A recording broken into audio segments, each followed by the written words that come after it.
They teach us many different things in school. Some of them are good, some have doubtful practical value, but one subject, one thing that could have the most impact on our future lives is left to chance. We have to figure it out individually. Unfortunately, nobody teaches us how to study. We don't learn the process of learning. Schools are teaching us intuitively using approaches that have been used for centuries now without questioning their efficacy.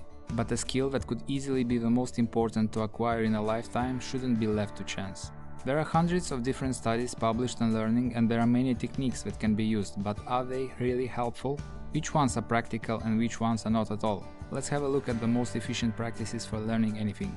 Initially, we have to distinguish two approaches of learning that go together: strategy and tactics. Strategy is asking yourself, what should I learn? This is the material. And tactics? How should I learn it? This is the method.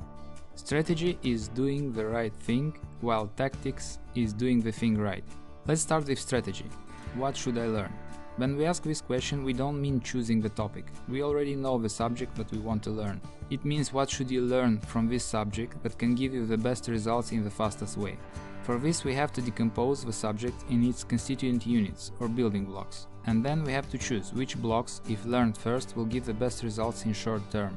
Or if using the 80-20 rule analogy, which 20% of the learned material will give you 80% of the outcome.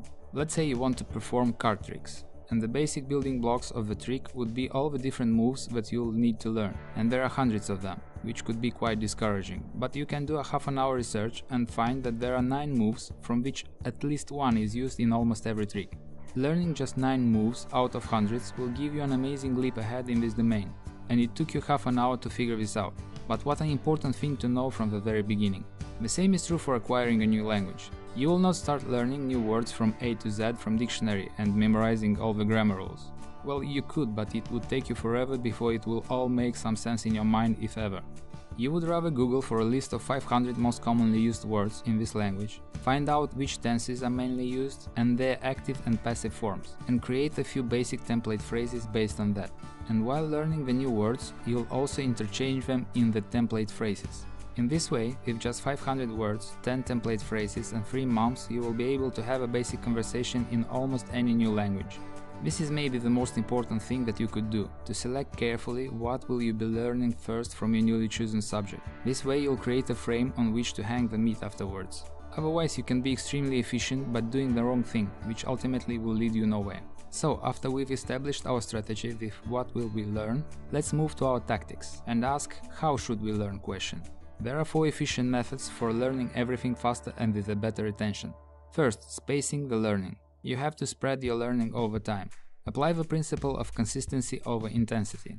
You will learn more and will remember for much longer if you distribute your study time. If you have a week to learn something, use 2 hours every day instead of trying to retain everything in the last day. If you have to study something in a day, don't sit 6 hours in a row. Divide the practice time in 3 sessions, 2 hours each. It will allow you not just to cover more, but you'll be able to remember everything for much longer. Good things in life are not gained through a one-time effort and intensity, but rather through perseverance over time. Keep in mind physical training. You cannot do it once, you have to do it constantly to have results. Remember, persistency will always beat intensity in the long run. Second, self-examination or self-testing. This one could be controversial as it is usually used to assess you, which nobody enjoys. Really, who likes to be tested? But it's an evaluation tool only when it's done by somebody else who usually assesses you with a mark.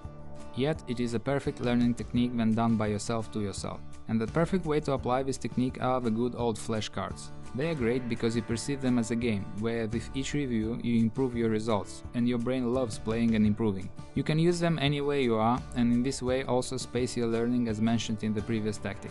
And the most important, the more difficult a flashcard is for you to remember, the longer it will remain in your mind afterwards. As each time you review it, your brain creates pathways to retaining it. It's like you start to remember why you couldn't recall it previously. It's wonderful how it all works. You can find plenty of flashcard apps with already available decks on whatever you can imagine, or you might create your own. 3. Teaching helps learning. My father often remembers one of his school teachers who was joking that after explaining a topic to the students for the 3rd time in a row, he already understood it and they still didn't. And it appears not to be a joke at all, because teachers are confessing that they really got the material only after explaining it 3-4 times to the students. After that, they truly knew what they were talking about. Read the material carefully just once and try to explain it. Tell what you've learned to your parents, sister, cousin, dog, goldfish, Einstein photo, or to yourself in the mirror. Forget how weird it might look and just focus on the topic. Explain what you've just learned. You're not doing this to embarrass yourself, but to learn.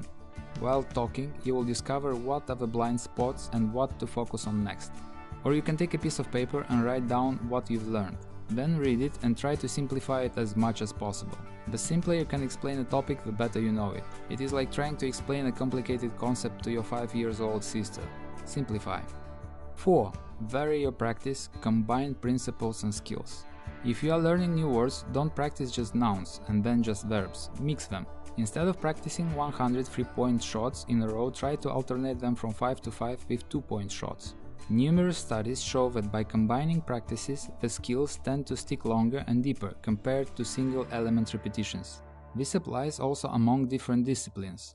Ask yourself how the newly acquired knowledge or skill can be transposed to a completely different field. Don't just memorize, but observe how what you've just learned is related to the vast world around you. So, these are the 4 most important methods for learning anything. And we certainly have to mention 2 techniques that are widely used by everyone, but that are proven to give poor to no results. First, rereading. Rereading is not helpful if you just blankly go through the text again and again, because there is no involvement from your side to create any connections in the brain at all. After reading something for the first time, you have to use the self-testing or teaching others technique for starting retaining the information. And only after determining which things you missed in the first take, you might read the text for the second time. But if you are just reading and reading, you are not creating any anchors for grounding yourself in the new knowledge, so nothing will trigger the remembering of the read material later. Second, underlining. Underlining has no practical value. We underline because we sense that this specific information is useful, so we don't want to miss it. But after you underline something, you will move on with the reading and surely forget this piece. Because the lines under a text are not making it stick in the brain in any way. As much as you feel it to be counterintuitive, underlining will not make a single dent in your memory. But it still can be helpful under one circumstance. If you underline something that you want to immediately transfer into a flashcard that you'll work with later. The bottom line is, underlining and rereading are passive learning techniques that have minimal to no effect. If you want fast and stable results, you need to apply active learning techniques like self-testing and explaining to others. And the last bonus mention, always examples. Example is the main thread by which all the knowledge is tied in your brain. The more examples, the thicker the thread, the better the understanding and retention. Always seek examples, ask for examples, find examples, and after you are provided with some, try to come up with your own, something made up by you. The thought work on finding your own examples will cement the concept forever. For example, just kidding, I'll leave this one to you. Spend some time mastering these concepts and techniques and you will be surprised how fast and uncomplicated you will acquire new knowledge and skills.